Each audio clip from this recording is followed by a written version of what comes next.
Hello. Hi, Joe. Good evening. Good evening. How you doing? Good evening, radio check. Coming through loud and clear. Thank you. Okay, yeah, I've started the live stream up, so hopefully we should get a YouTube stream up and going in a few moments. Jonathan, have you considered doing a review of the Juice Goose? What's the Juice Goose? It's that sort of 4x4 vehicle that Parallel 42 have done. No, I haven't looked at it at all. Actually, I saw that great. it was out, yeah. It's great fun. I'm meant to do just a quick 10-minute test drive on it, and 3 hours later I decided I better stop. Because once you start driving around, if you go into the cities, it's like driving into some dystopian after World War III with all the melted buildings. Brilliant. Right, I'm going to get in the air and start circling, get out of everybody's way with this sodding great thing.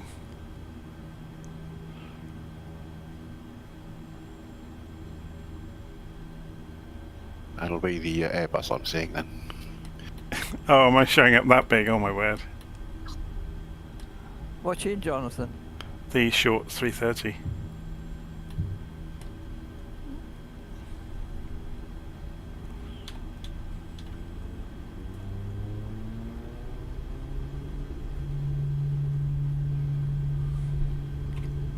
You will just see taxiing up. Yeah, I'm just about to go and attempt to get into the air. Yeah, it's an Airbus to me.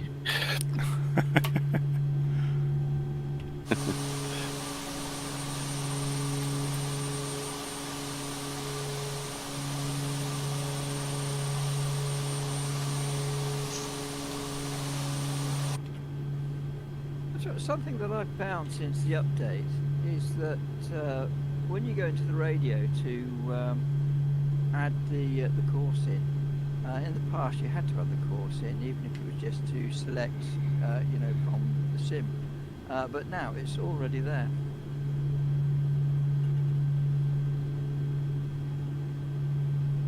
Yeah, it must be something you've tightened up on a little bit.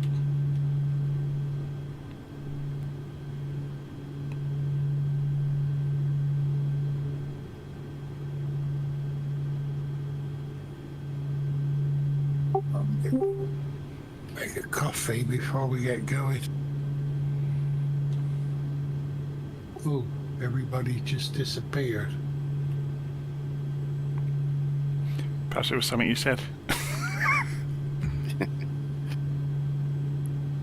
No, in the sim, everybody.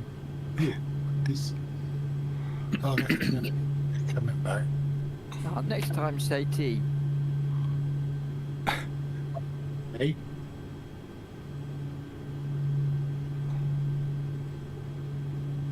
It's when you put the kettle on, you trip the grid. Actually, that's a good idea. I didn't take a pylon out, so it wasn't that.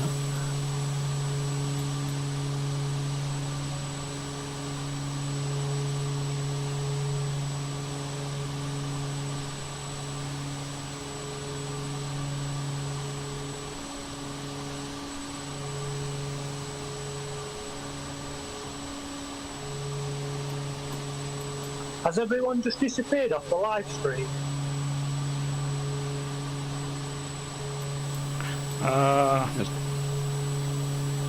No, I can still see airplanes on the ground.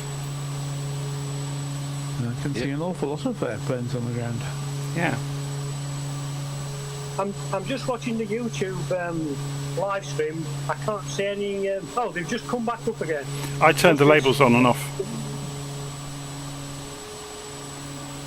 Yeah, I don't leave the labels on all the time.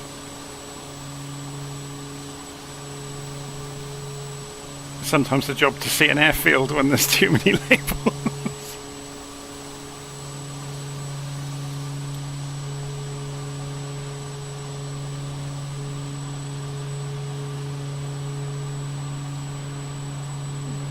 minutes.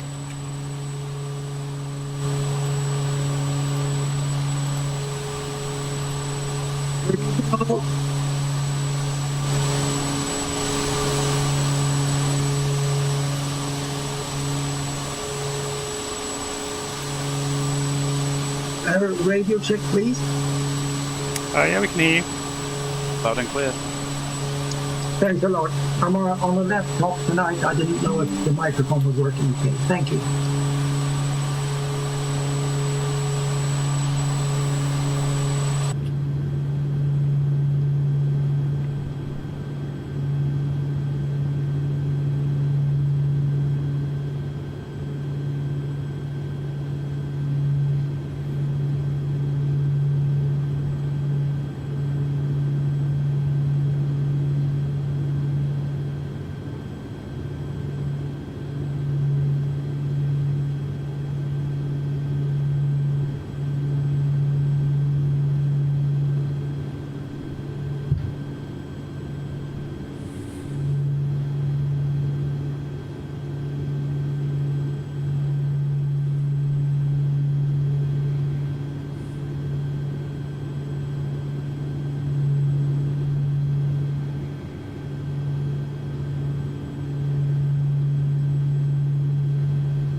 So there many people running transmitter this evening?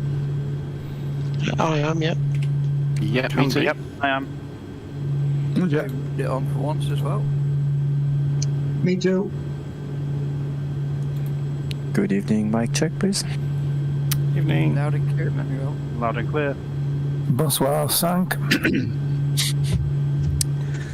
Merci. Running transmitter too on my side.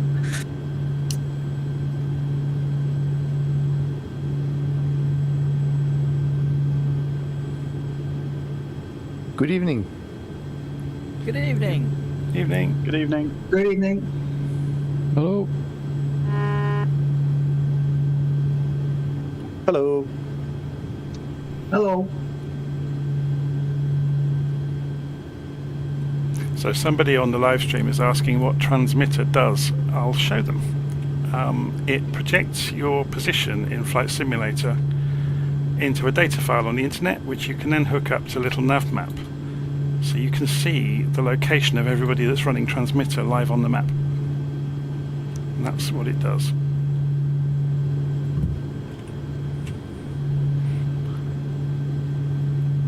It's a tiny little program. Everyone. Evening. Mic check, please. Yeah, we can hear you. Thank you.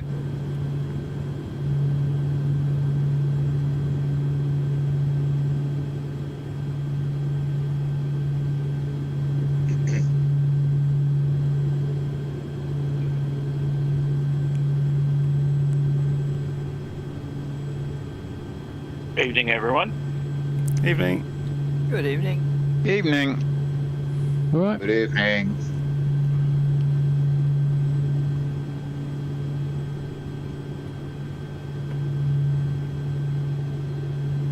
evening, no less. Or good morning, rather.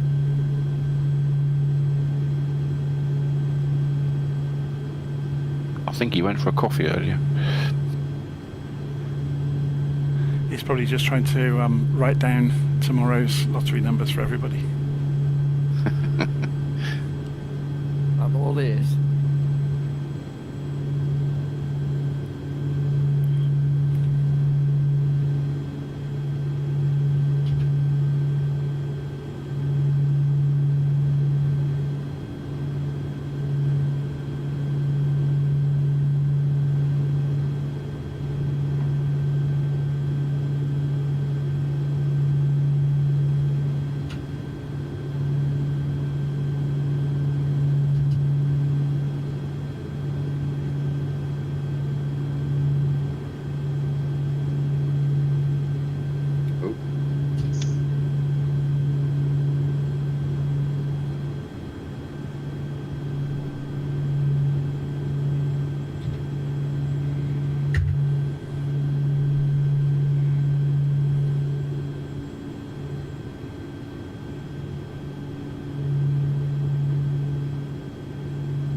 Seems a lot of turbulence, or is it just me? Yeah, I'd be shaking.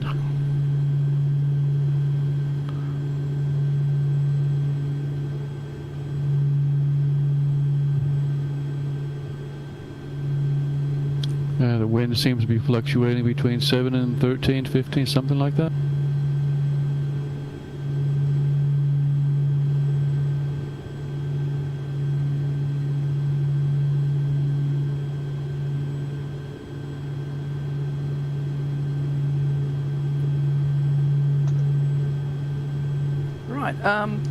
Bit for the talky stuff.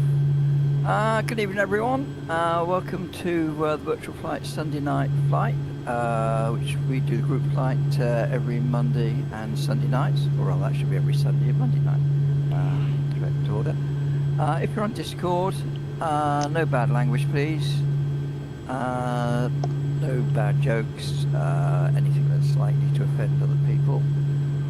So we all know what that means, so kindly behave if this is your first time and you so inclined. Tonight we're in Chile and we're flying down south on our right hand side, which you won't see where the glaciers are, but they're about 40 miles away. So that's a bit of useless information. We've got about 3.5 minutes to go, so if you want to get up into the air, that's a good idea.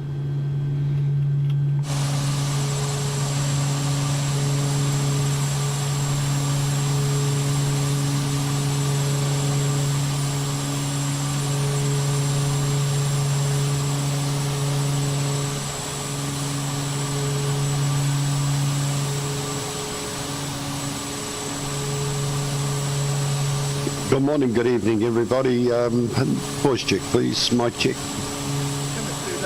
Loud and clear, Ellis. Good morning. Good morning, good evening, good afternoon. And goodbye. Sorry, what was that, Peter? Did you get my message? No, I haven't looked for a couple of days. Been very busy. It was just that with the Black Square caravan, Flight TO has got a barrier air livery now. Have they? I'll go get that. Thank you very much.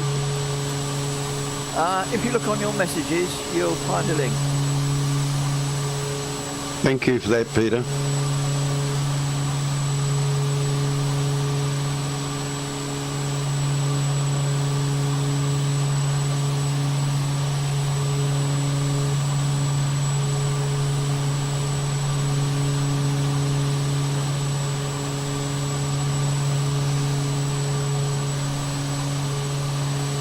To be honest, I didn't check to see if there are any sceneries for any of these, but I've got a couple of floating aircraft.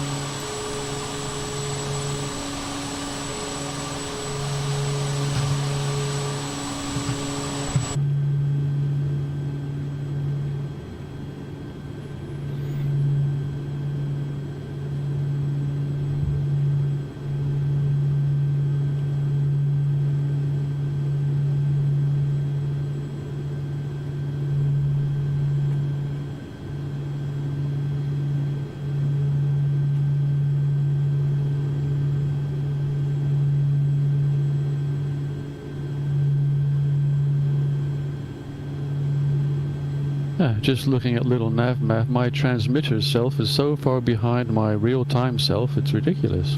Yeah, there's a bug in transmitter at the moment, I think. Oh, not in transmitter, sorry, in LittleNavMap. Sometimes doesn't keep up. Oops. Yeah, same here. Yeah, it's about 2 seconds behind, isn't it? Yeah. Well, that's just the server delay, I think. About 30 seconds behind. Yeah, there's a bug in LittleNavMap itself, I think, sometimes. I think it's when you get too many people. I have to use a VPN. Yeah. I have to use a VPN, and when I use a VPN, it seems to suffer.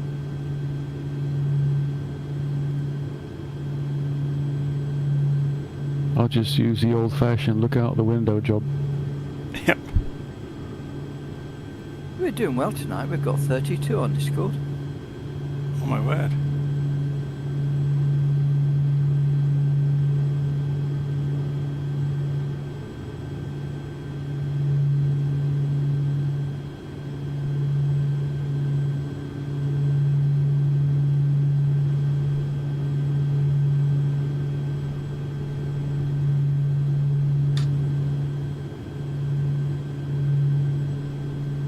Well, there's 8 o'clock. Snap. Yeah, so if you're not up in the air, it's time to hit the air. So if you're sitting on the runway, please take off.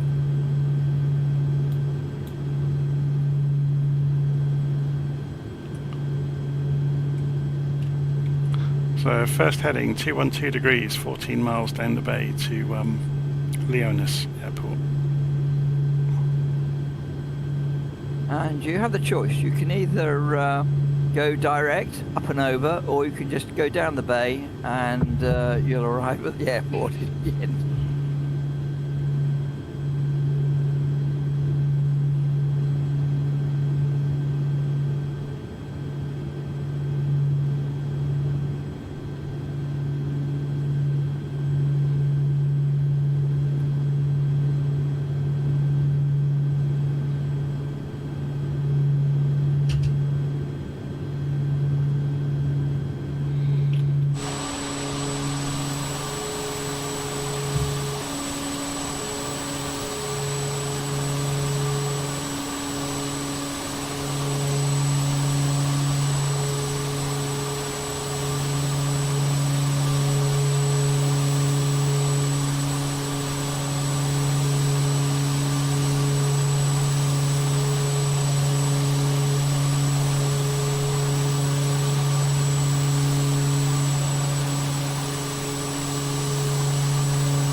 Well, we've certainly got an area with amazing scenery here again. Really nice. Yeah, what's all that white stuff? It's foreign to me. I turn real weather off because it's all snow, isn't it? I know, that's why I chose this one. Yeah, but you've got snow on the mountain tops. You don't need it everywhere.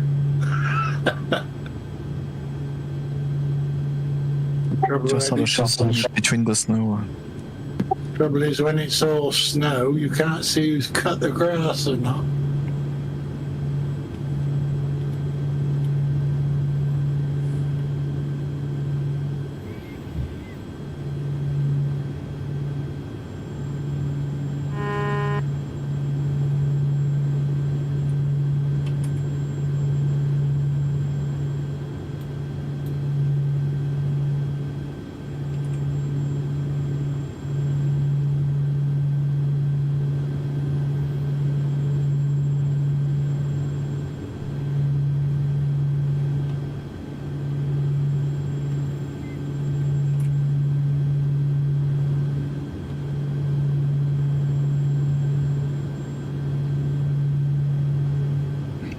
Why is everybody flying so high?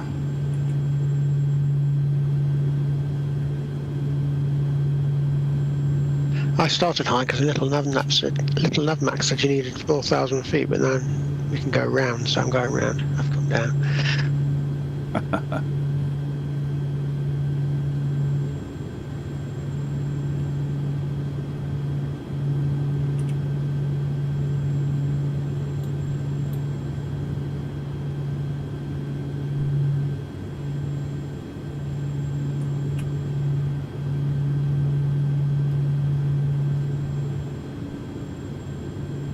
LittleNavMap is telling me that 32 is the runway to use. Runway 32. Yep.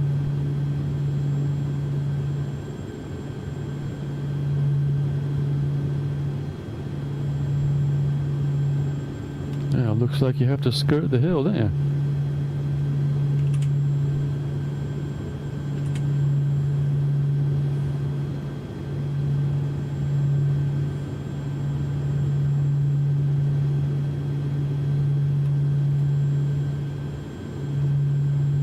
Looks like some of the lake's frozen over down here.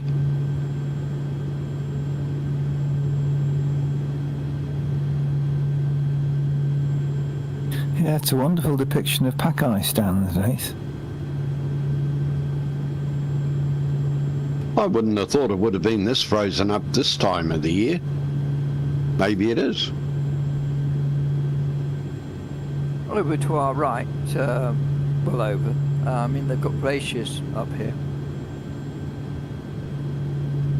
Yeah, Frank gave Peter and I a nice little demo the other day after an ATC session.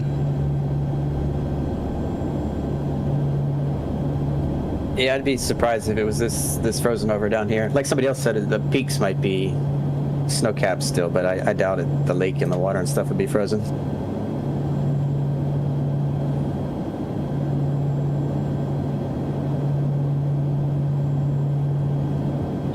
We're only at ground level just over 650 feet, isn't it? Somewhere around there.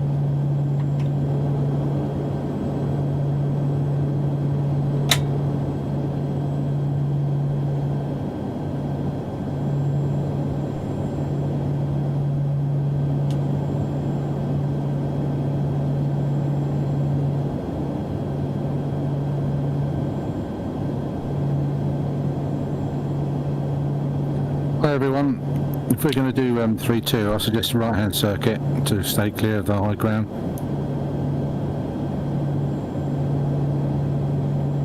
Yeah, I think anyone doing a left hand circuit might not last too long.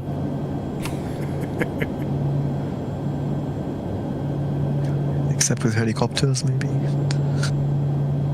Or a very big circuit.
grass strip I just flew over is not grass anymore, all white.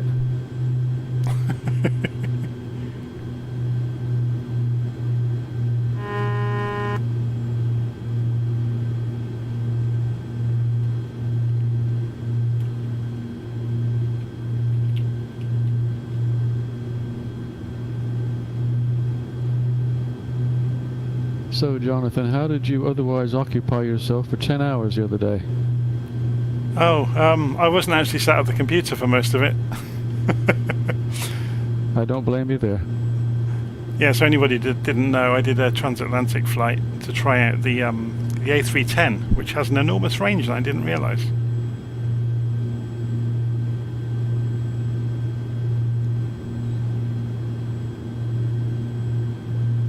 So it quite easily did San Francisco to London in one go. Could probably have gone halfway back again.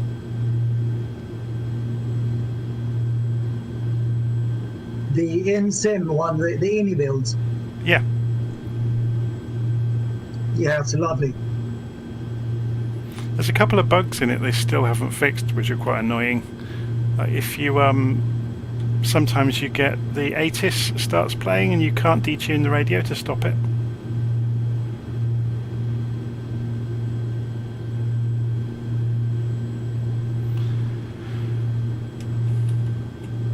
Okay, so where's next?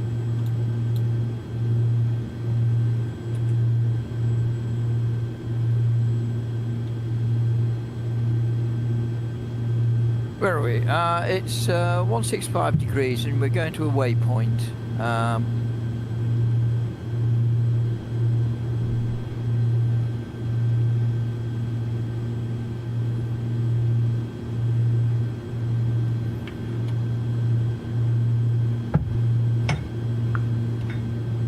It's just a short run, it's just 10 miles to the waypoint.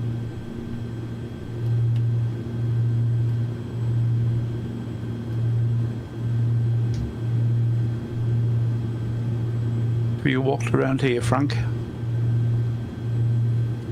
No, I've been to Puerto Montt, which is a couple hundred nautical miles north, and then I've been to Punta Arenas and Puerto Natales, which is like another couple hundred miles south. So I've flown over this, but never visited.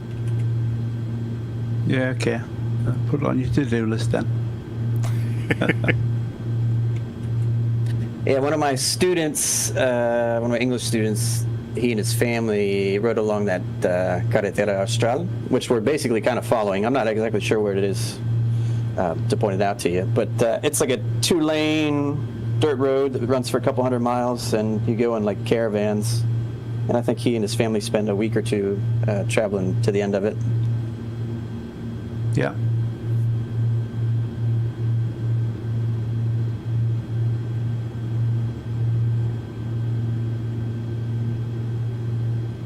You hop.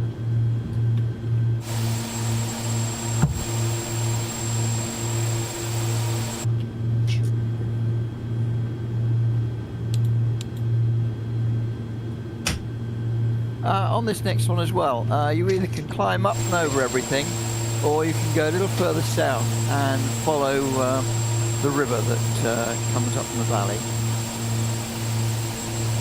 A little bit longer, but you can go via river all the way.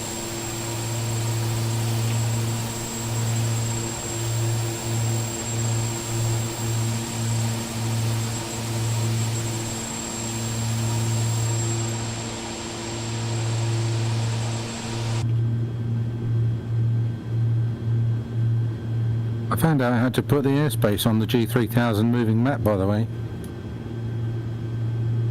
It's a bit counterintuitive, but from the main menu you have to press space and then press filters, and then right down the bottom of all the things you can turn on the main map, airspace is one of them, and nav aids and reporting points and things are on there as well. And if you turn them on at that point in the main map, then when you take a flight, the airspace boundaries actually come up and the moving map in the plane.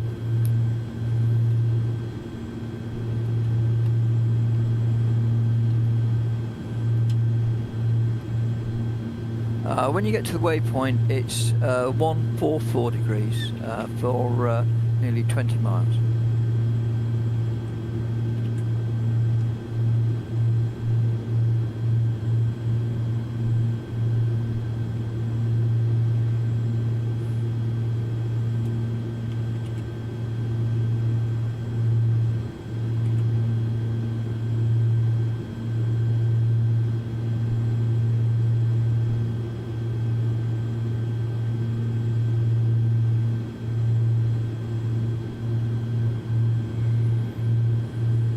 Yeah, I've just turned live weather off and it's a little bit more interesting. Still a bit of snow around, but yeah. Yeah, it's much better. It is much better. And that's what I come for, the scenery. Absolutely. You see all the alpacas with the snow up.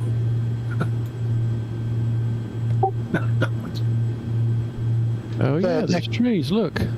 Because they've got good waterproof coats, they make very good material for making special coats called alpaca max. Dear. It works, doesn't it?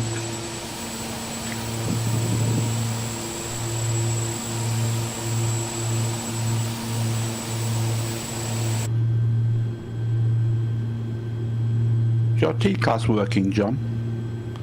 I haven't got TCAS. I've got eyeballs though.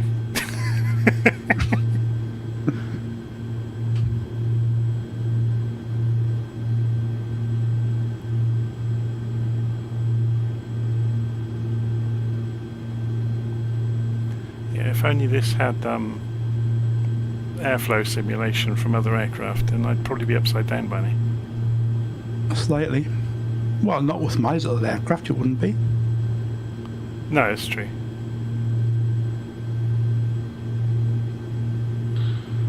Mine keeps saying traffic, traffic. Yes, I know there's traffic. Shut up.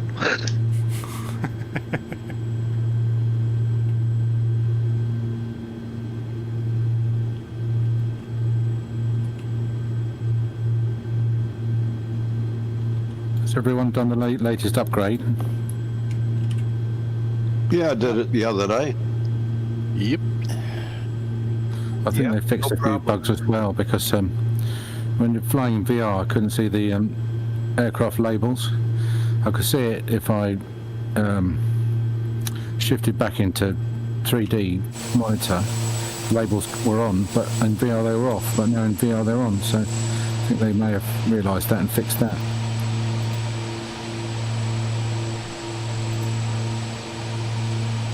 Strange, I hadn't noticed a problem with that before or since.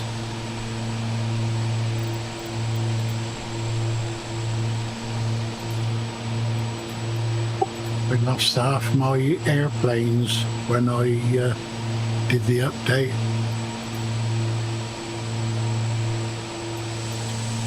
That was including the Sobo ones, not my add-ons.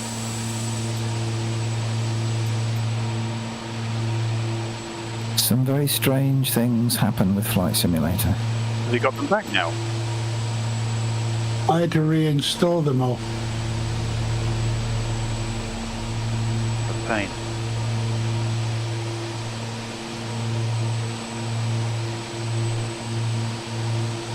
Like I didn't have the 747 or the 787.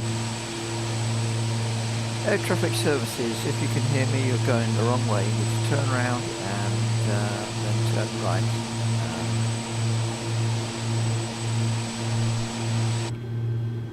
May you give us a vector, Victor?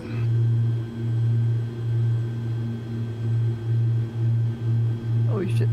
It's alright, he's jumping past the junction, in front of the junction. I was just trying to send him right.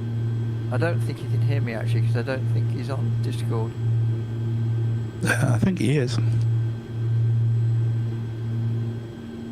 Peter, your volume's very low. Yeah, it is. You can hardly hear you, Peter. Okay, roger.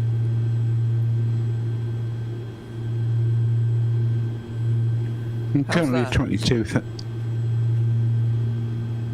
It's perfectly readable with me. Currently at 21,000 feet. My snow's all disappeared here from the ground.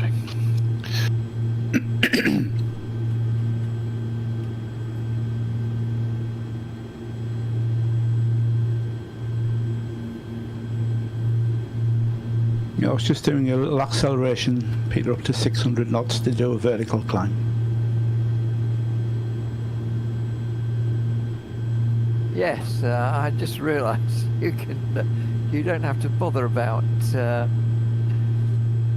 you changed your moniker, Joe?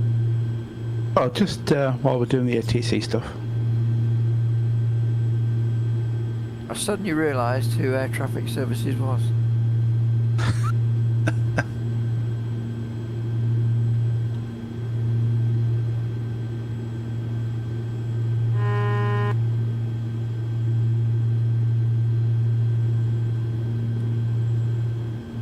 I need to start coming down a bit myself.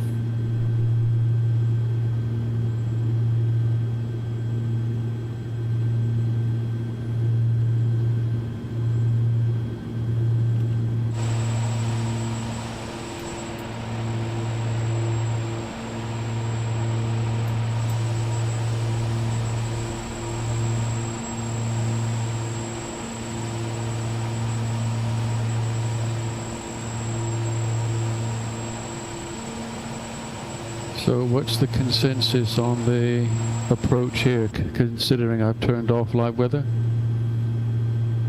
LittleNavMap says runway 25. Okay.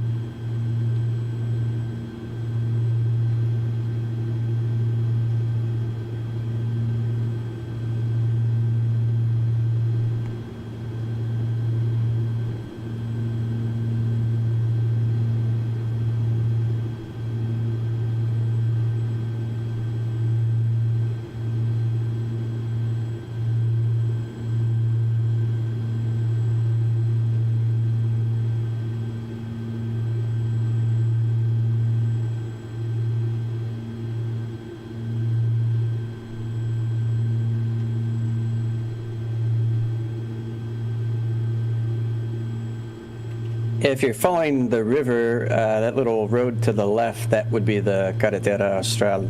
It's a dirt road that runs all the way from Puerto Montt to Villa O'Higgins, where we're flying at the end of the flight today.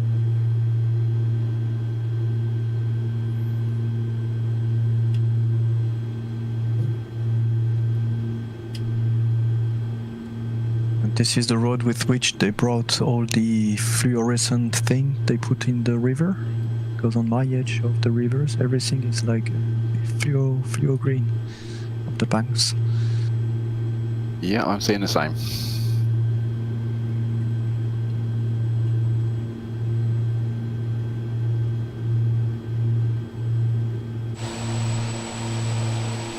Aha, I found the runway.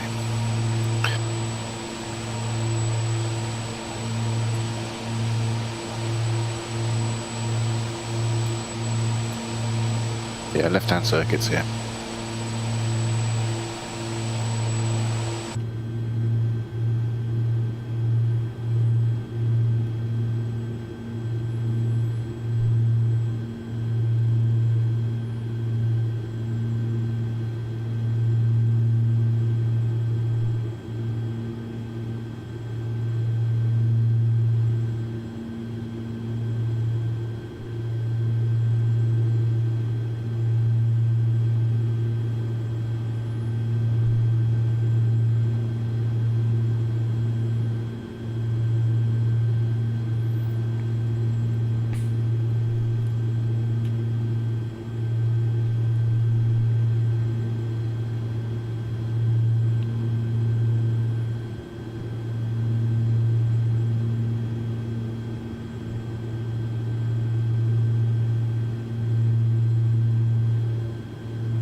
Wow, that is some dramatic scenery as you climb out from here.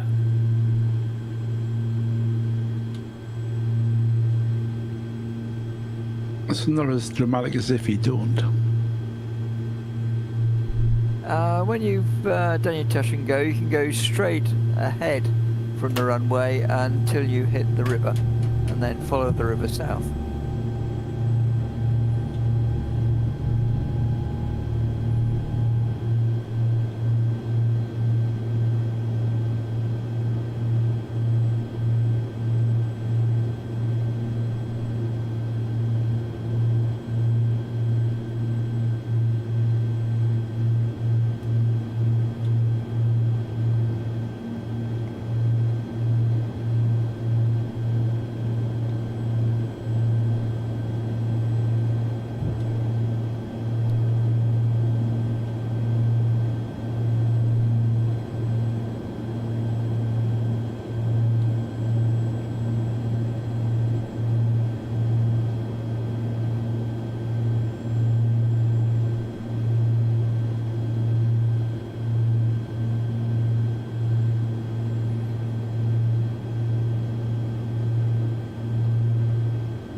Interesting. I've just discovered my flaps aren't working, which explains why I've been having real trouble slowing down on approach.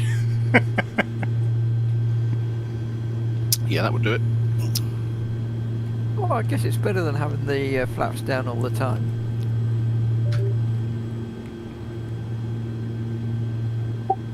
That's my problem.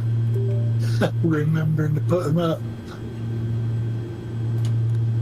Right, they're working now.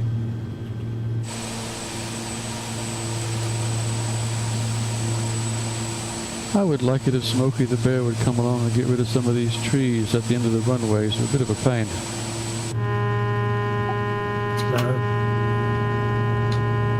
Trick of Microsoft, isn't it?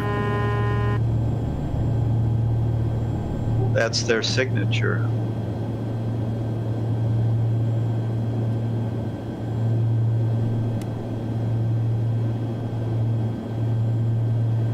I had my flaps got stuck up in real life once.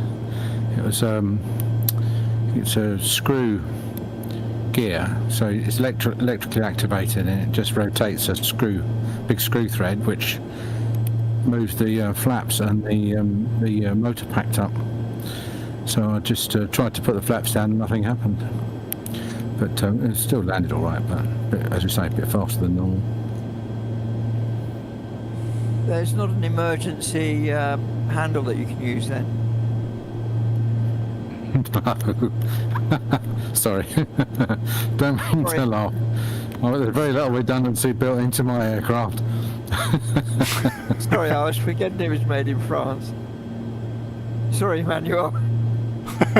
No, you can put some French swear words at it. That's about the most you can do on your way down, on your way to oblivion. You know where the wings of the Airbus are made? In the UK, I believe. Exactly. So, any flaps issue come from the UK for the Airbus. Well, it was certainly going to end up in the UK.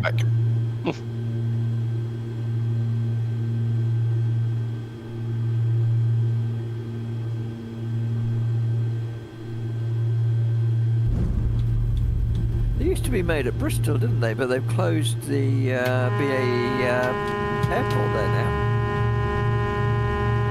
As far as been a time, been long since I've been there, but we still have two sites. The one in Bristol is still used, Filton, but I believe the runway is only. I mean, the last time I was there was only a Spitfire flight. So if you're coming there, you land in Bristol, and then you take the bus to Filton. And after the other site is in it's more north. I don't remember the name. It's where they made the big wings for the 380. Yeah, I believe it's Rawton near Chester. Yeah, Are they the wings where they have that specially adapted Airbus that's the biggest plane in the world so that it can carry the wings? Because it has to ferry the wings, doesn't it, to be attached to the fuselage? That's it, yeah, we they have can do that. Yeah. the new Beluga XL, which is the larger one. It's based on a 330. Yeah, it flies into the UK most days. If you look on Flight Radar 24, you'll see it in, and then goes off to Germany as well quite often.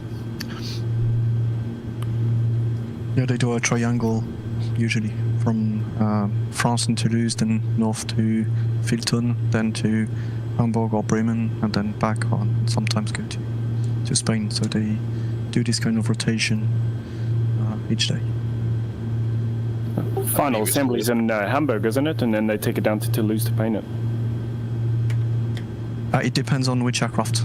For example, the 318 is no longer made, basically, but 319, 320 and 321 are made in Hamburg. I mean, the final assembly line for the complete aircraft, while the 380 was, it's no longer. But in Toulouse, they make the 330, 350, 320, and now we have modified the 380 line to do the 321 because of the demand.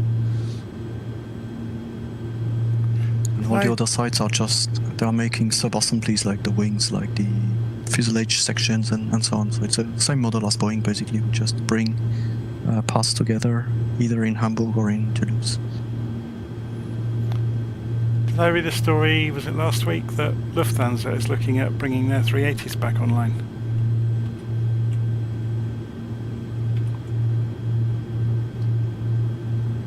I assume that's for freight, is it?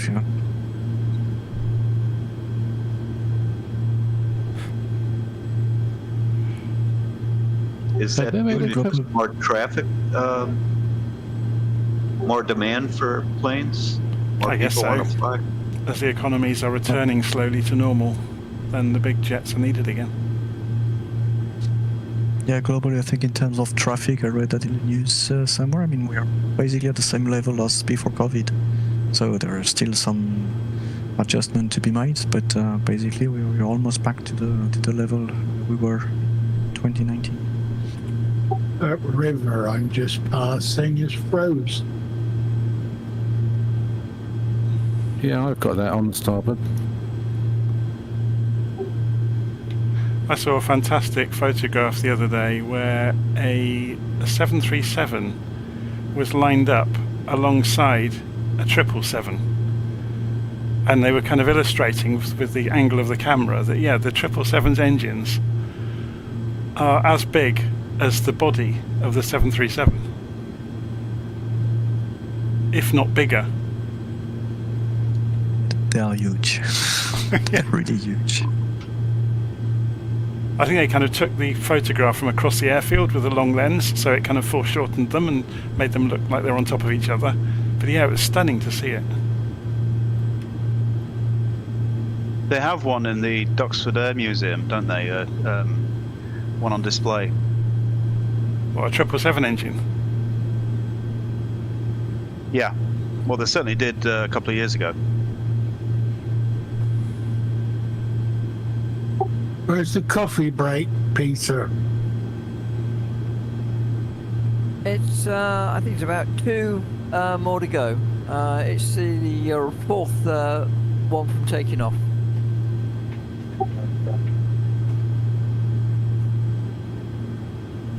When I was training, I taxied out of Manston in front of a RF Hercules, and I later found out that the air in the Hercules' tyres weighed more than my 152 in total. Yeah, I've taxied out on 172 in front of the Beluga in Hamburg.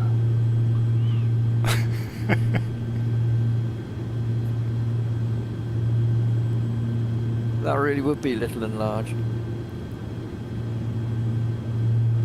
Yep, David, it's the next one's touch and go, and then it's the coffee break. Roger.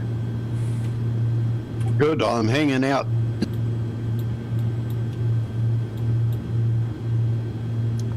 I left the apron, taxied off up the taxiway. With Manston is quite a big runway, and I was taking my time just taxiing up the runway in my little 152, blah blah blah, and then decided to turn around to do the power checks. So I had to turn around 180 degrees to do the power checks, and came face to face with this Hercules that had been tiptoeing up behind me. Didn't hear him, couldn't see him out the back. I think you don't have rear view mirrors on these planes. And we were face to face for about. Wow. I turned around and saw him, and I just remember seeing those 4 massive props going around and thinking, if he touches me one of those, I'll just be matchsticks.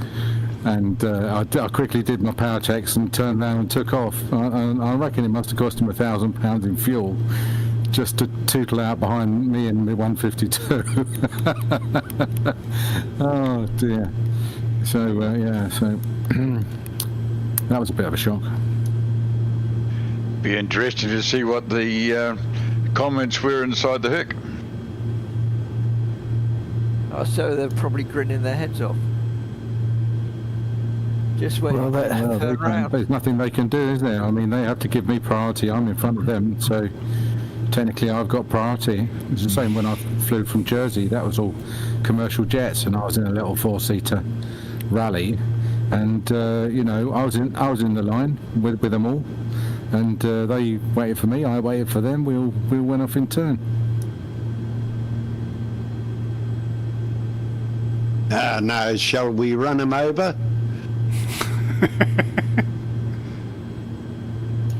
I think pilots are quite good because they're like, oh, you know, I was there once, there, but for the grace of God, etc., etc. They've all learned in 152s. They know what it's like, you know. So I've got to say, I think they're all pretty decent people. They do treat you with respect, whatever size plane you're in.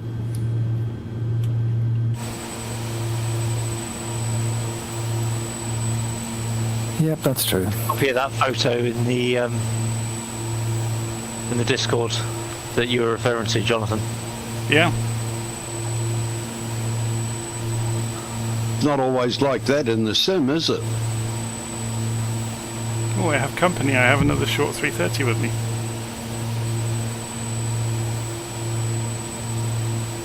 Oh, good. Another Airbus.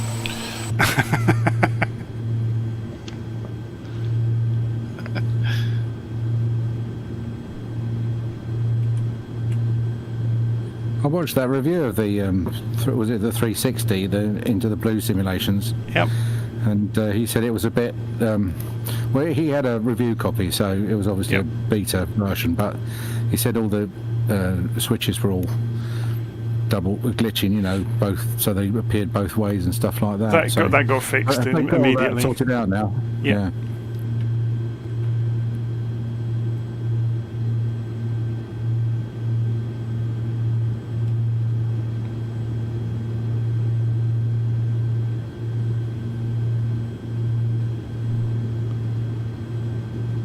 I think I'll wait for the Black Friday 50% off sale. When is that this Friday coming, Black Friday? 2 Fridays time. Yeah. Ah, okay. Well, depends in the UK. It's about a month it lasts for. It started about 3 weeks ago. Now is the time to go and Christmas. Yeah, now is the time to go and buy the Amazon tablets, isn't it? Once they go on to the Black Friday sale. I've seen all the prices on the 4090s have gone up in anticipation, I guess, of Thanksgiving and Christmas. And to make the 4080 Super look a bit better.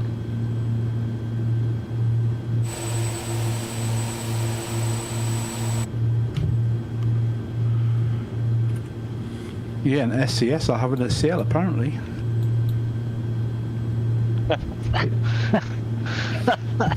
Yeah, just for a change. It's a UK joke.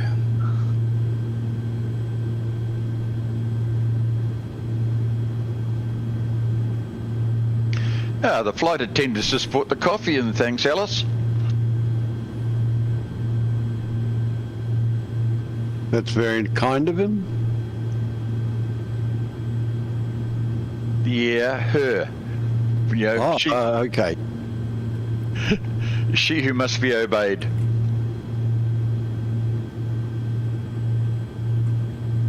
Bimbo.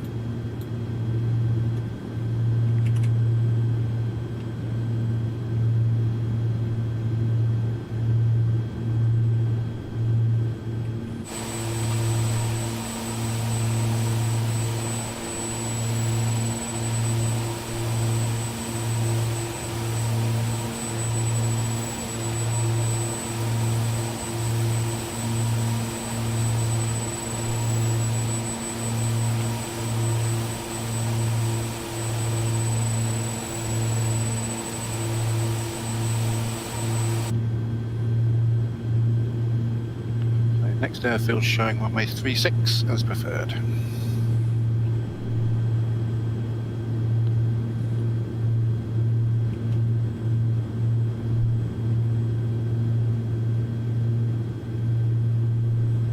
I don't get that. I got Lyndon in front of me, and on LittleNavMap he's behind me. Yeah, it's a bit strange.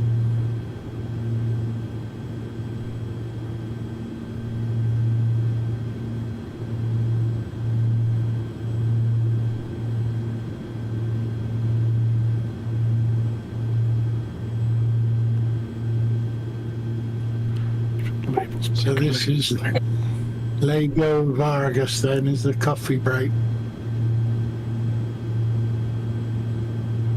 I thought it was the one after. No, it is Lego Vegas. Okay, so it's this airfield coming up, yeah? No, this airfield. I think this airfield coming up is a touch and go, isn't it? Yeah, it's not November Delta, it's Sierra Charlie Victor Sierra. So that's the coffee stop, yeah? Yeah, apparently, yeah. Lego Vargas, Sierra Charlie Victor Sierra. Which runway they use it? LittleNavMap 36. Yeah, I went and flew straight past the previous airfield, which is why I got myself confused just then.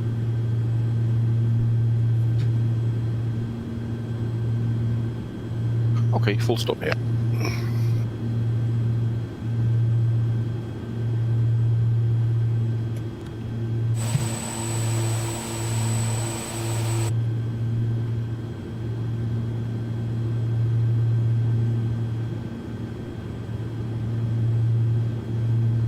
I was going to say, don't blame me. I mean, I've only flown the route a couple of times already.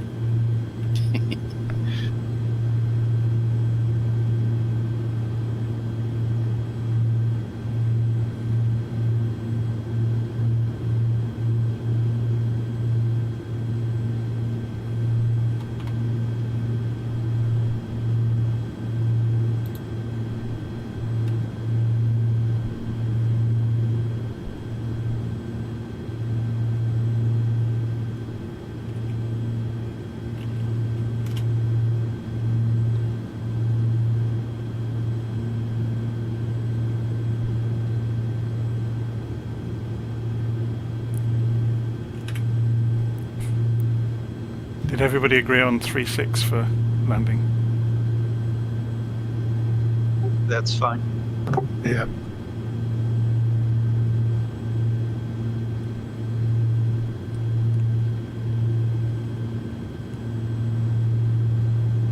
Three 6 left hand downwind.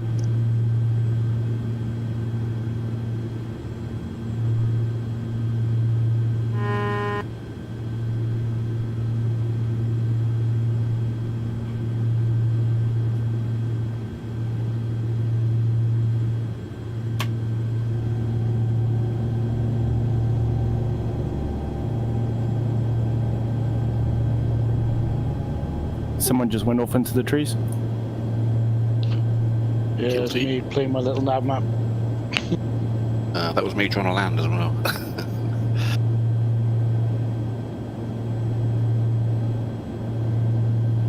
It's a bit of a challenge, some trees on the approach as usual.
Oh, they got burger van.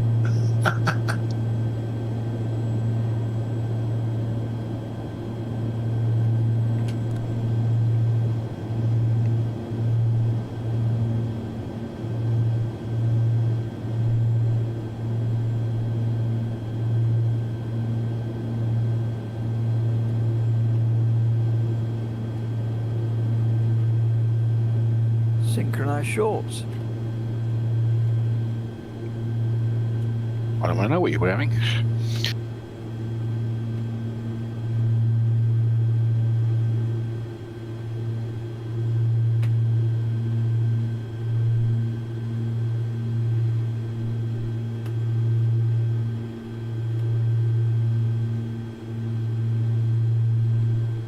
A little low approach, I think.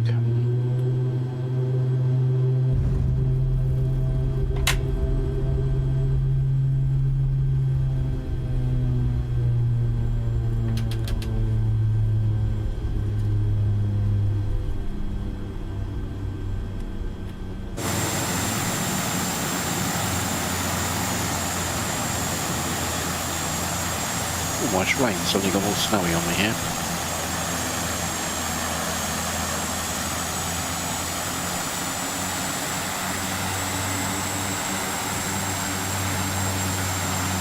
This is the full stop coffee break, is it? Yep. That's right. Thank you.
Right, I'm going to change aeroplanes for the second half.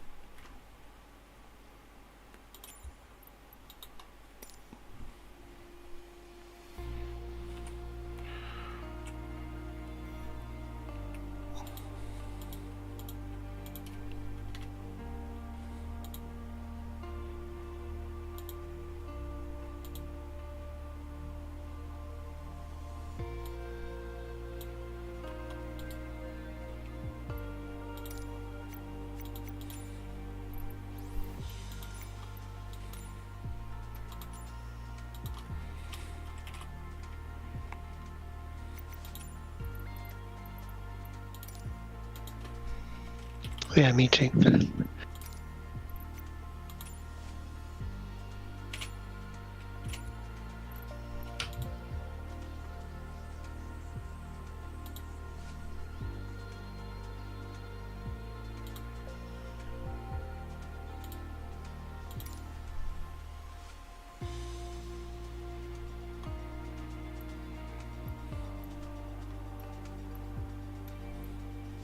It's a bit isolated out here. I can't see a copy shop, but there could be a copy cart, truck over there, van. You might have an It's a burger van.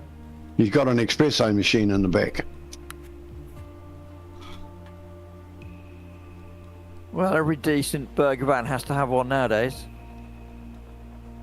The trouble is, it's everything with chilies, isn't it? There's no problem about ice. Right, time for a cup of tea. Nice. Cheers, guys. I'm gonna have to call it today. See you on the next one. Yep. Okay. Cheers. Okay, See ya.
I'm going to go grab a quick coffee. I'll be back in a moment.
I'm back.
Basically keep on following the river for about 10 miles and then turn off to the left down a valley.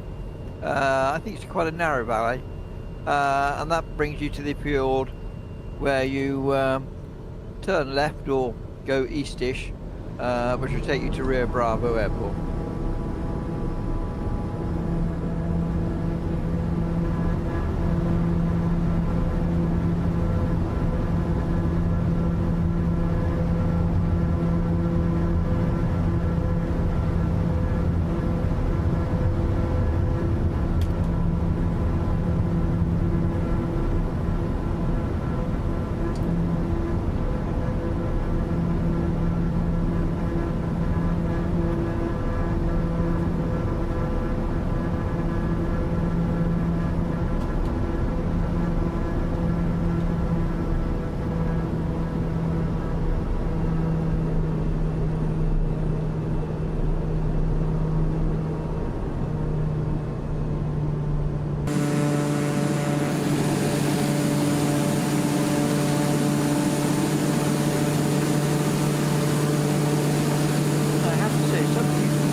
Which one are we going up from?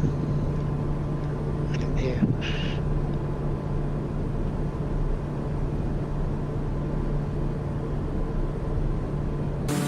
Everybody else.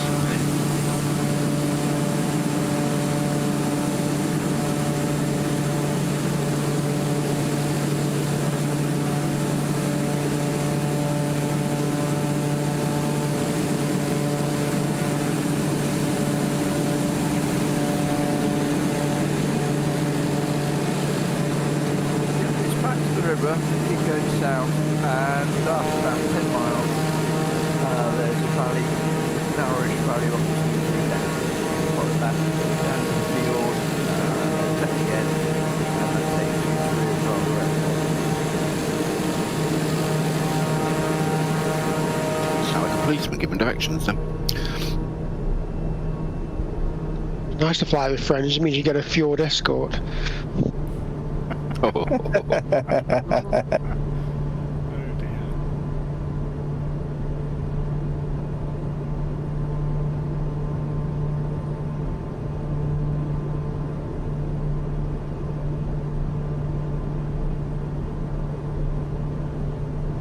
seen the comment from the guy that was flying formation with me in the shorts. Yeah, it's a job to slow it down.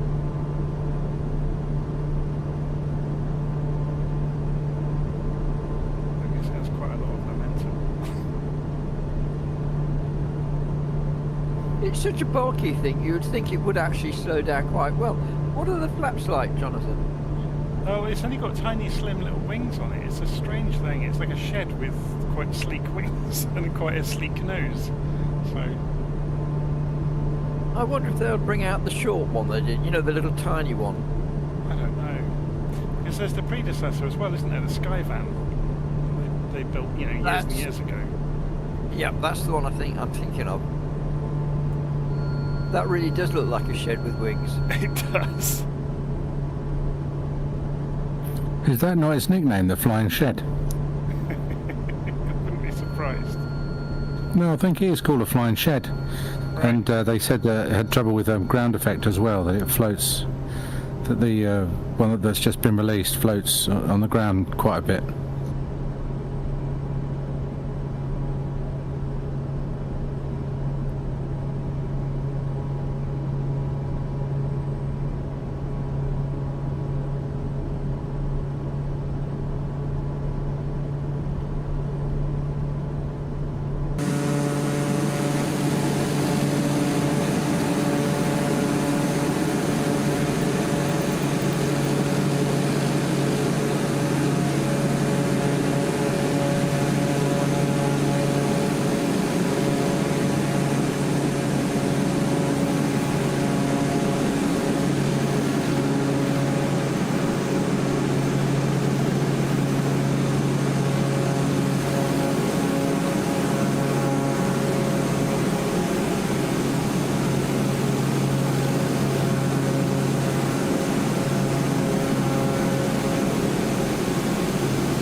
Do you know, I've been getting some pain in my left shoulder, and I thought it was because I've been done a lot of chainsawing lately, but I'm beginning to think it might be this alpha yoke, because you sit here pulling on it or pushing on it and trimming it out all the time. It's got a spring on it that would catapult an elephant into a lake, and I think that might be it, you know.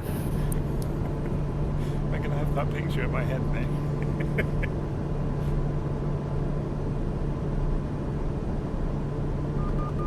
That means to me that you're spending more time on the sim than you are chainsawing. Well, I couldn't possibly comment. But I did go on it. I did go on it a couple of times in the week. Had a couple of good flights in the week. What, on the chainsaw? I was going to do a flight around Paris, wasn't I? They've upgraded the Paris scenery, haven't they? Has this group been to Paris before? We've got a night flight on a Monday in about 3 weeks, something like that. In France, in Paris? Yep, around Paris. Oh, okay. I don't go directly over because normally the frame rate hit is just too much for a lot of it. Well, if you download in advance, if you download in your cache, it helps a lot. You have a very bad connection and tried a few flights above Paris. The only thing is that there are a lot of areas which are removed because of military building or government building. No, fair enough. I won't think of doing anything in a built-up area if it's not fair on the group as a whole. There's nothing to stop anybody starting, putting an event in the calendar any day of the week or time and, publicising it. There's full instructions pinned at the top of the events forum of how to do it. Yeah, I don't have a problem with how to do it. I'm just trying to get, inveigle myself into the collective consciousness of the group to try and find out what sort of flights people like. Seems to me that, mountainous terrains are a favourite, aren't they? Anywhere with good scenery. Yeah, good scenery. I think all the big cities in Denmark were upgraded, weren't they, as part of this Nordic update? Yeah, Sweden's supposed to be very good. Scenery, you got to have lots of pylons. The only marker I really use is that so long as a 172 can do it, because I know there are some people that are really only flying the 172 at the moment.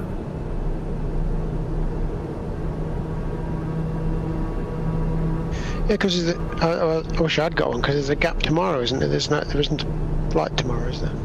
No, there is. It's north of Tasmania. Start on Flinders Island in the Bass Strait, then going down to the Tasmanian mainline. I'll have to look again. I didn't see that. Okay. No, it's a bit late putting the details in on that. You haven't done the Tasmanian tour in the virtual airline. It's they're all well worth doing, but that's one that. Yeah, I've done Tasmania. Yeah. I enjoyed it. It's different. I thought it'd be a bit like Homeland, but unfortunately it's not. It's actually quite different. Every place is different.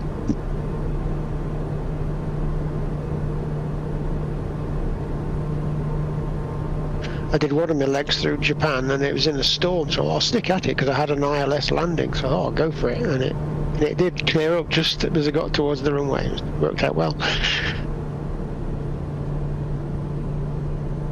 Poor little plane was thrown around all over the place, but it got there.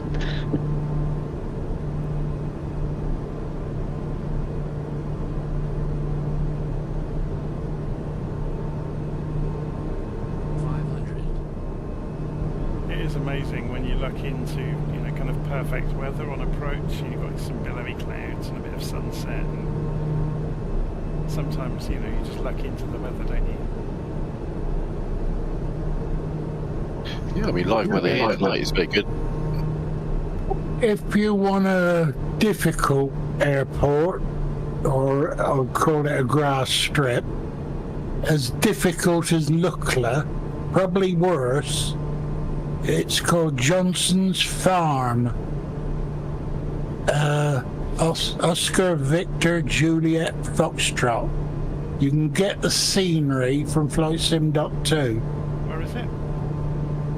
Johnson's Farm. No, but whereabouts in the world is it? It's in America. Okay. It's Probably out west. It's a private airstrip in a valley, and there's 3 or 4 lots of electric cables, pylons, across the valley, which you've got to avoid. I knew there would be pylons involved somewhere, Dave. Yeah, but the actual grass strip is about 1 in 6 on an incline. It's a killer. Honestly, it's much worse than Lukla. It's very, very good though, isn't it, Dave? Oh yeah, it's excellent. Yeah. Very well recommended. The code again. I'd like it because I managed to land. Dave, can you say the code again, please?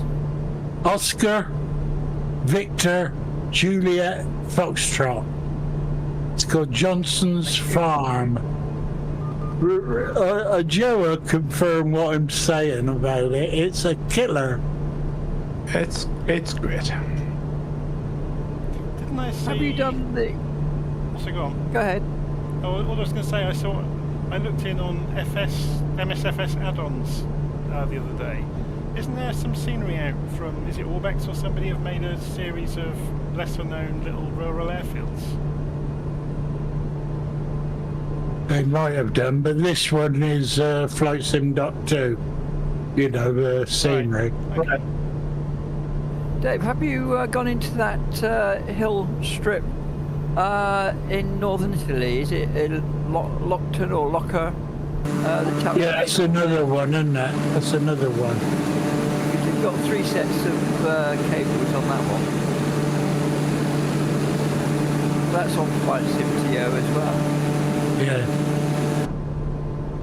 But this Johnson's Farm, if you try and taxi to where his hangar is, you need a tractor to pull you out back up the slope. It's that steep.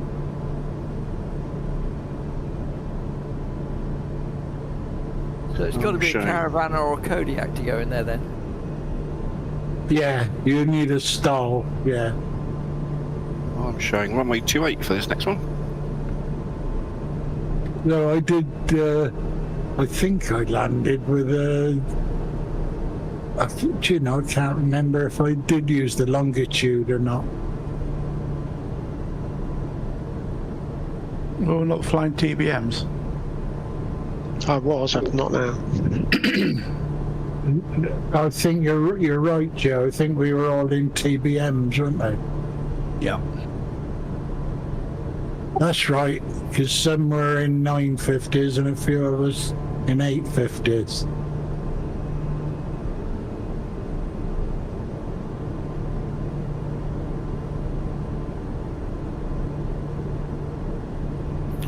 I went off the end of a runway once in a farmer's field.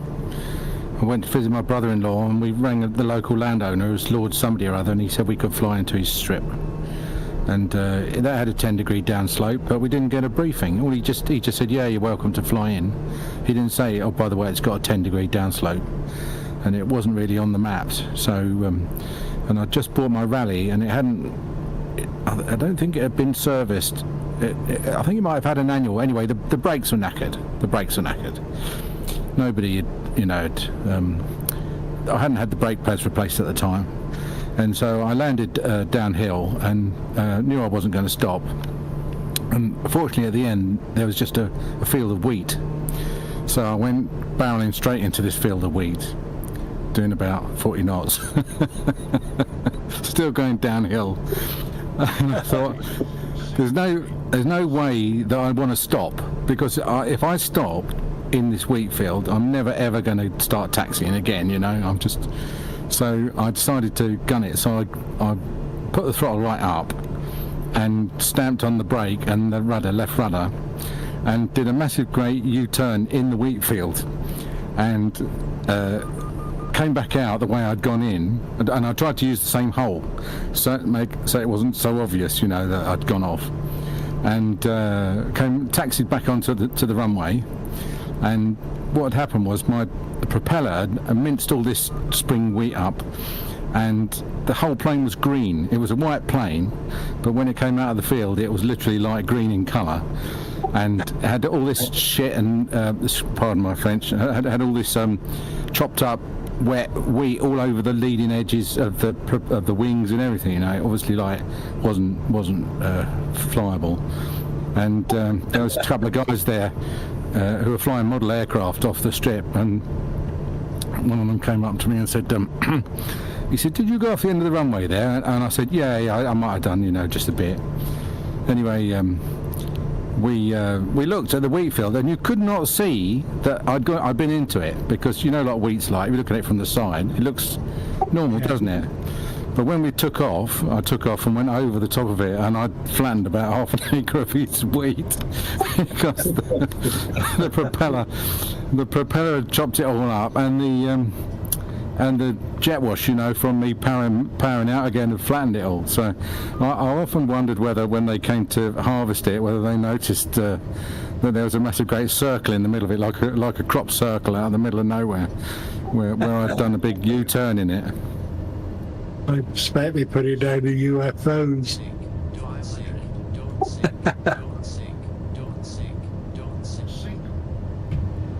I was miles away from anywhere, and all I had was one pack of wet wipes. So I had to spend about 2 hours cleaning the leading edges of this plane down with wet wipes, just so that it was aerodynamic again.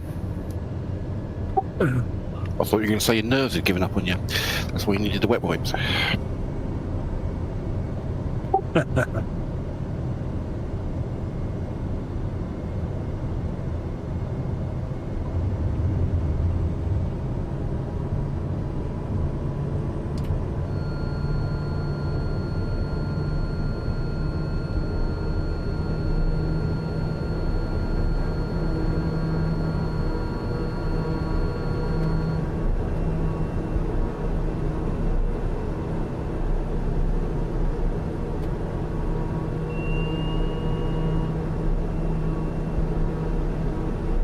Seem to be flying into some stormy weather up ahead, which is kind of interesting. Oh, I might have got that wrong with that Johnson's Farm, Joe. I think that's the one where it's got a stall competition runway. Right. I think it is that locker that's the one on the hillside. It'll still be in the description, I think. Oh, no, it'll have gone. Well, Luckler's definitely on a hillside, and it's definitely got an upslope leading into the mountain. Yeah, that's it. It is that one.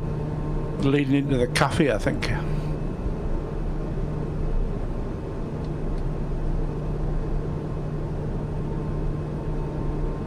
Were you able to get down to the hangar at Locker? Because on my scenery, it's at such an angle that you can't actually go down the taxiway.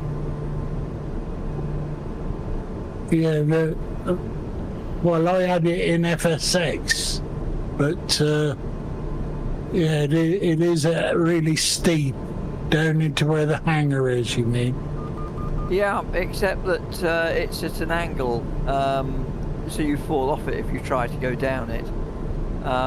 If you want to get down to the hangar, you've got to sort of use the M key.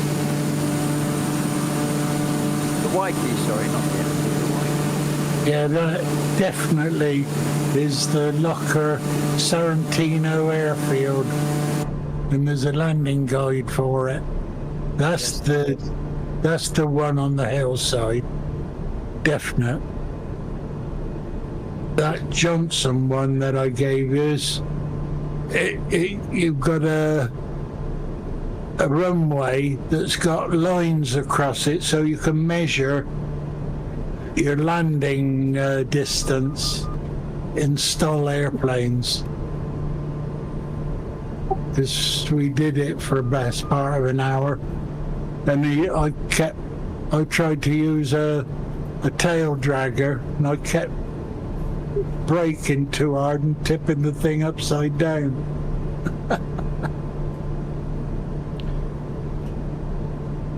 Someone on the live stream has said they can't hear me. It's because I'm not talking.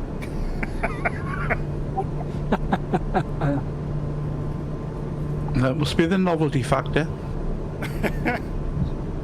Oh, You still get good audiences, Jonathan, on your live stream? There's 45 people watching us all. Oh, well. I can never figure out YouTube. I did that video, the first look at the Shorts 330, and for some reason that video got 14,000 views in 24 hours. Who knows why? We were one of the first to propose a video about those aircrafts. So a quick sim question. Where there's all this water, I get a halo around the edge of the water where it meets trees. Is that a nature of the sim, or is that a setting I could perhaps tweak? You know, I could get a light blue halo around where the trees cover the water. I think it is a problem with their scenery. Okay. I see what you mean. Yeah, I got it too. It's like a shadow on the water.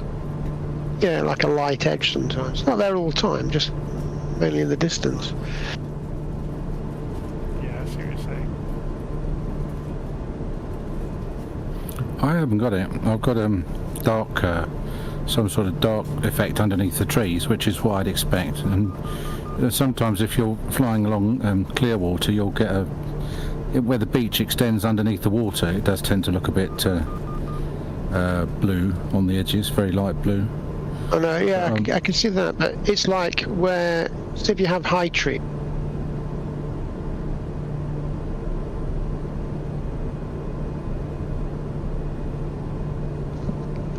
Yeah, the halos are lighter blue than the water. Yeah. Yeah, I see it, yeah.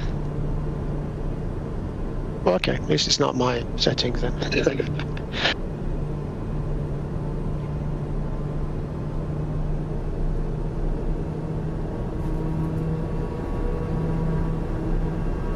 It's global warming. That's it.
Oh, by the way, Peter, when you guys did your flight down to Tauranga the other day, and I happened to be there, I shot out to the airfield and had a look.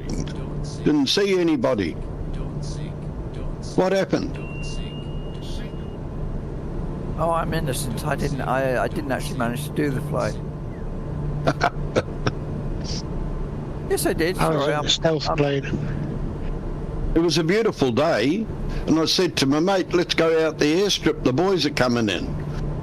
See if we can spot them. But you didn't appear. Ah, you must have been in the wrong server. I think so.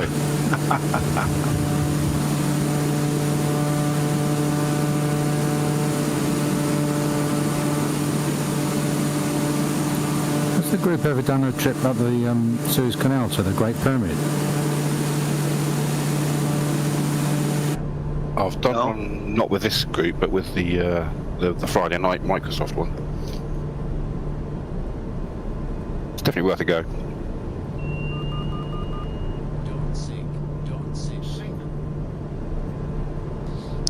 I did it when all the, there was one big cargo boat which was blocked in the Suez Canal, and one guy did a mod on FlightSim.to to recreate all the other cargo boats that were waiting on each side of the Suez Canal. That's pretty neat. That's pretty good. It was quite a quantity of boats that were there. As it caused a worldwide shortage of various things, didn't it? Because of the number of boats that were all hung up. At least a worldwide blaming of that.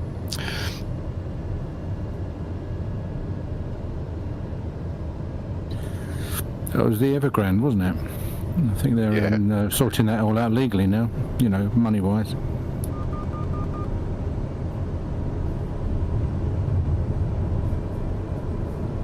The funny thing about that incident, which, well, I thought it was remarkable, which is that although the pilot takes control of the ship and and drives effectively the ship through the canal, if it crashes, it's the captain's responsibility, even though the captain hands over control to the pilot to get it through the canal. So it just goes to show what responsibility you've got as a captain. Yeah, I think it's the same for any pilots. It's always the captain's responsibility. He's got the right to take over at any time.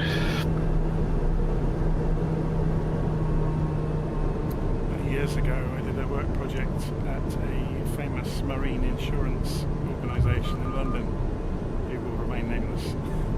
And Lloyd's? No, part of it was dealing with the system that kept all the records of claims and accidents and stuff that had happened. And I got to see some of the real claims that had come through that week while we were working on the system. One of them was a tanker that was in a port somewhere in South of America, or the South of America, and the crew on the bridge took photographs of the GPS as the pilot boat pushed them onto the sandbank. And grounded the ship accidentally. But they knew it was going to happen. There was nothing they could do about it, and all they did was got the cameras out and took pictures of the GPS plot.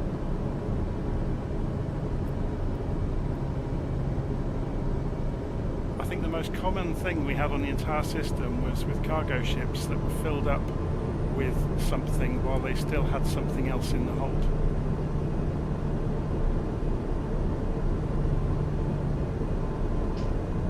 You mean like petrol on top of black oil? Or any combination. It's the most common thing of the lot, where you've got, the ship hasn't been completely emptied, and they go and fill it up with something else and wreck both cargoes. I used to work for Boeing, where I had access to the repair system, where airlines would send in repair requests that didn't quite fit the repair manual, so they needed special engineering from Boeing to do the repairs. There's some amazing stuff. Some planes I'm not sure I'd ever get on.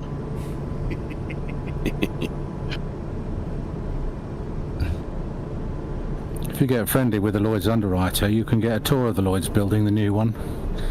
And there are three remarkable things about that building. One is that when they moved from the old building, they wanted to keep the boardroom, so they brought the boardroom over down to the finest detail, all the wood panels, everything, and they reinstalled it at the top of this steel and glass building. It's got like a real 18th century boardroom.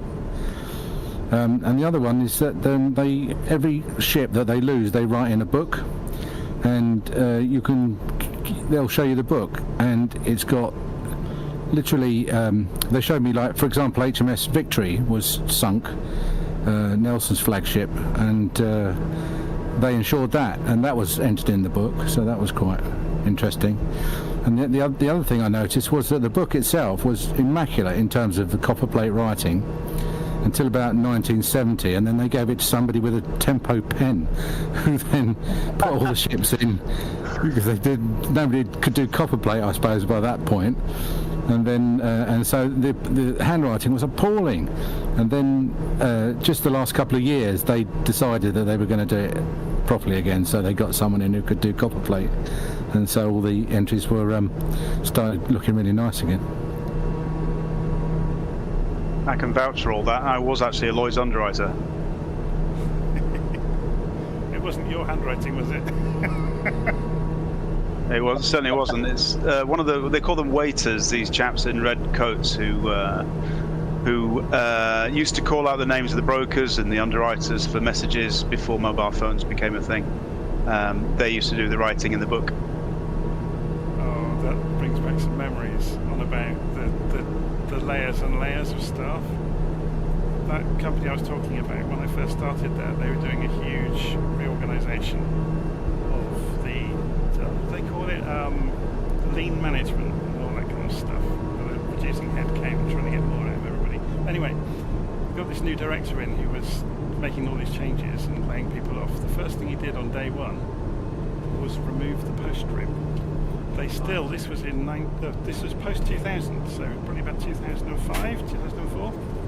They still had a post room, and not just that they carried letters to people's desks, they printed out people's emails and put them on their desk, and then their secretaries would write a reply to an email on their behalf.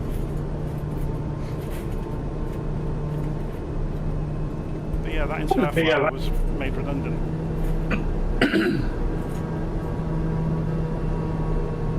Well, there was a certain person employed by the Her Majesty's government to actually repress the refills in biros. No. Because the amount of money they saved by doing that rather than just having a new pick.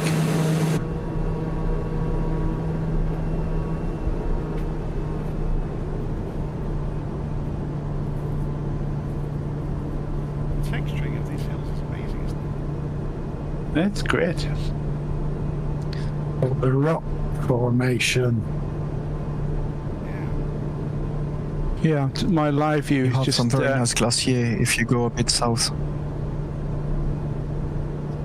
I'm just going through a bit now, which is very nice in my live view. Yeah, I'm a bit closer than I want to be, but it's very nice.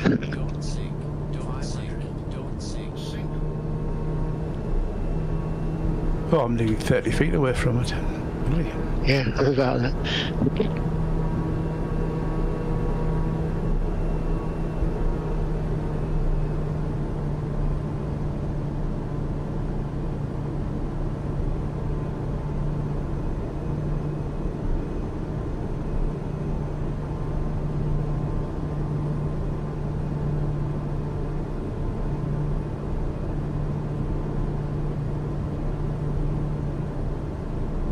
No, who's going to set the business up doing virtual tours?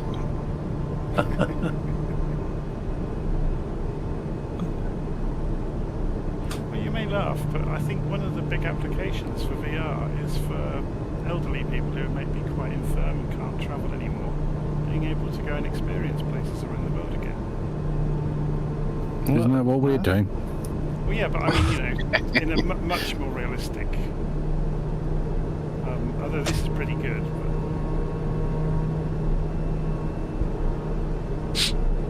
You get to cover the land a bit quicker as well. I was going to say, if you think how much the sim has come along in the past 20 years, and you think how, you'll know this, Jonathan, there's some rule into how much things develop. It's there. Moore's law, computer speed doubles every 18 months. Yeah, so if you think what's happened to the sim in the 20 years, the mind boggles to what's going to happen in the next 10 years. The way they're getting faster has changed. Yeah, because they ran out of thickness, didn't they? Well, in about the mid-2000s, they ran out of they ran into problems with radio frequencies with motherboards, you know, with the electric going around the circuit boards. And then they, after a few years, they ran out of ideas of how to stop that being a limiting factor. And that's when you started to get everything going parallel. So like your GPU, your graphics processing unit, has got a couple of thousand cores in it. I mean, it's more than that actually. There's many, many thousands of CPUs inside it, essentially, but they're very specialized to a certain job. So that's how they're increasing speed. They're putting more and more kind of brains inside the machine. So the good news is in 10 years' time, your crash your desktops will be much quicker. Oh yeah. I wouldn't be surprised if it all goes into the cloud, to be honest. I'm amazed they didn't do it for flight sims, you know. So you just get on a subscription and you don't need a monster computer. I was quite happy with my Hercules monitor. Well, that's kind of the Xbox Live, isn't it? You can run it through your browser, which I can do on the Mac. I'm just trying to use. I'm surprised that hasn't already taken off. Whether it was because of the shortage, because, you know, the materials to make chips weren't scarce. We're going to see something like that with 24, aren't we? Possibly.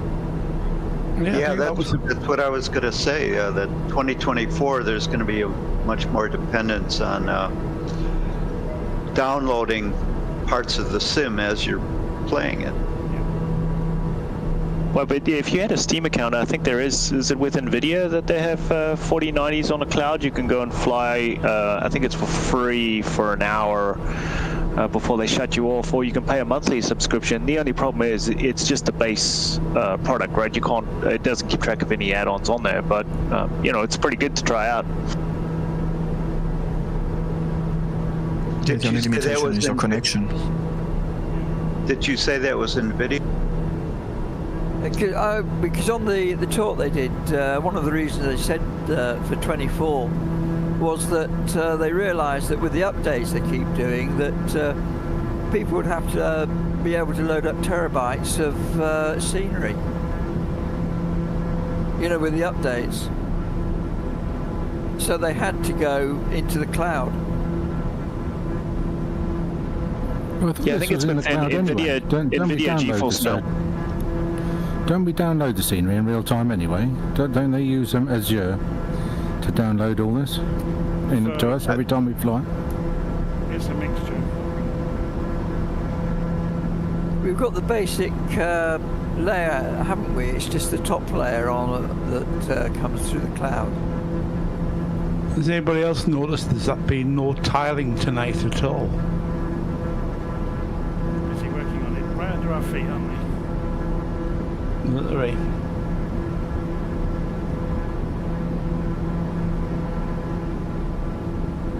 Yeah, I know we are streaming a lot of data because just go offline and you'll see the difference.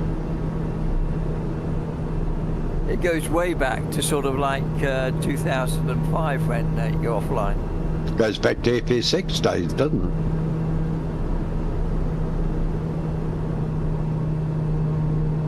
Yeah, so if anyone interested, it's NVIDIA GeForce Now. You can go on there and for free do an hour on their cloud with a 4090. Otherwise, it's 14 Canadian a month. I'll have to try it. It's all about a fibre connection. Yeah, it's all about extracting moolah. Yep. The other problem they've got that's pretty serious actually is the electricity demand for all of this hardware.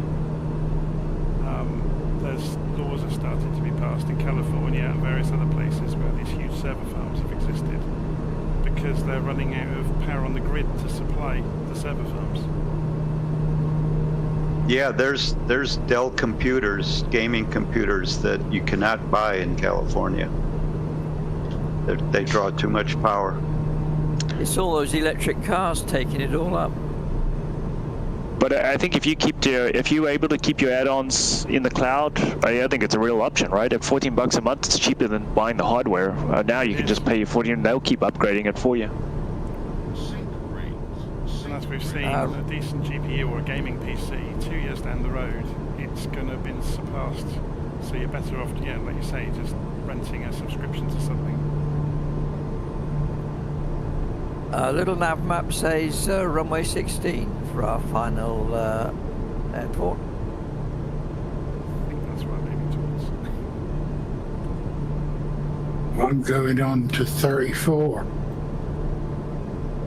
Some people just have to be awkward. I think you're a bit more than that, Dave. It's a crosswind, isn't it? 4 knots. Yeah. Nothing.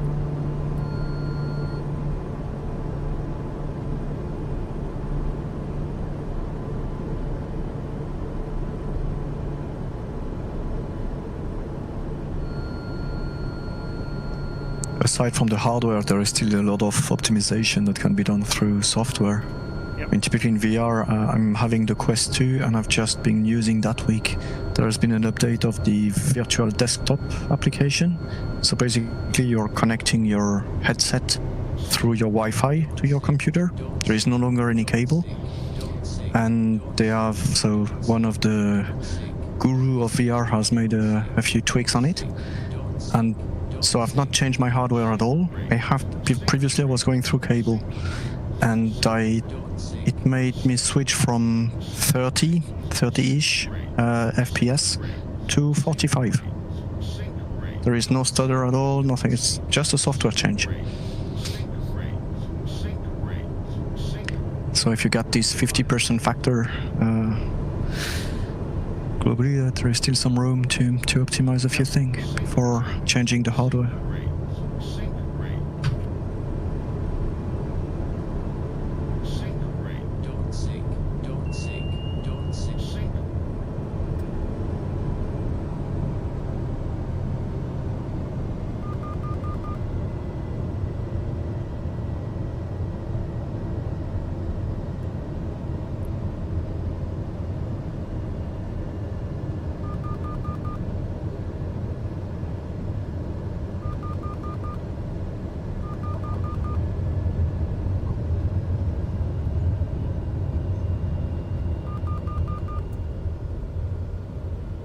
Right, I should call it a day there. Thanks very much all. Lovely flight.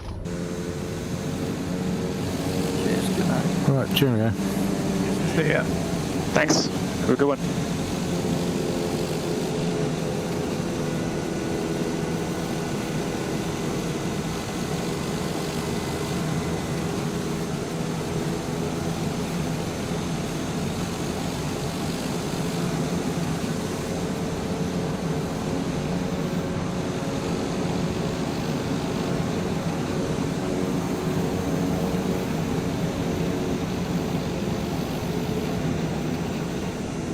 Oh, got a bit of crosswind.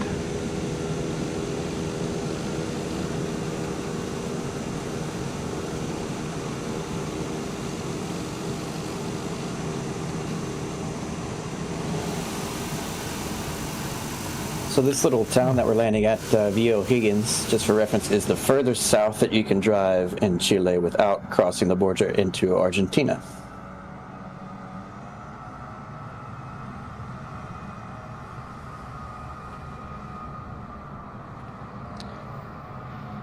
What do they do for a living here? Just tourism, or they have some mining things, or? It's pretty remote down here, so there's probably not that many people, but I would say fishing and resource extraction, probably either logging or some sort of mining.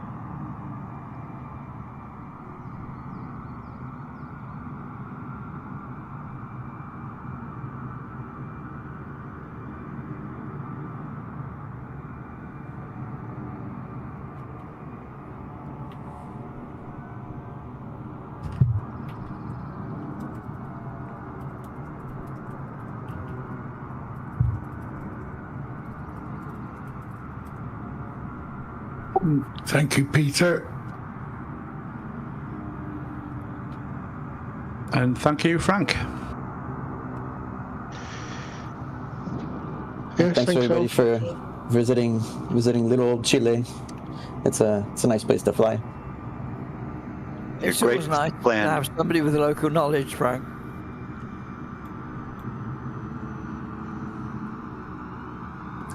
Yeah, as I said, I've flown over this in real life, but only from about 20 or 30,000 feet. So, yeah, it looks about right from that altitude.